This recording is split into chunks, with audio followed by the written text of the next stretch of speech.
আসসালামু আলাইকুম। আশা করি সবাই ভালো আছেন। আমিও ভালো আছি।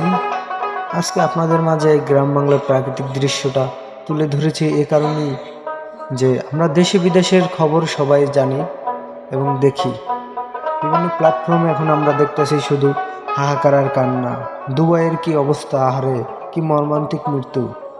আর আমাদের বাংলার জমিনে কি সুন্দর সবুজে ভরা এই দৃশ্য দেখলেই যেন আহারে পরাণটা জুড়াইয়া যায়। আমরা সবাই আল্লাহর কাছে লাখো কোটি শুকরিয়া এই জন্য যে আমাদের বাংলার জমিনে এখনো কোনো ক্ষয়ক্ষতি দেখা যায়নি। দেখুন, বাংলায় জমিনে যদি সামান্য একটু ঝড় হয় তাহলে কিন্তু আমাদের এই প্রাকৃতিক সৌন্দর্য থাকে না, সব নষ্ট হয়ে যায়। কিন্তু আল্লাহ তাআলা আমাদেরকে এতটা পছন্দ করেন, এতটা ভালোবাসেন যেন আমরা তার মর্যাদা রাখতে পারি। আমরা সবাই আল্লাহর পথে ভালো কিছু করার উদ্দেশ্য থাকবো সবসময়, এবং আমরা চারিদিকে খোঁজ খবর নেব, সবার জন্য দোয়া করব এবং সকল মানুষের জন্যই এই কামনাই করব যেন তারা সঠিক পথে ফিরে আসে, তারা সঠিক বুঝ পায় এবং তারা সঠিকভাবে চলাফেরা করতে পারে।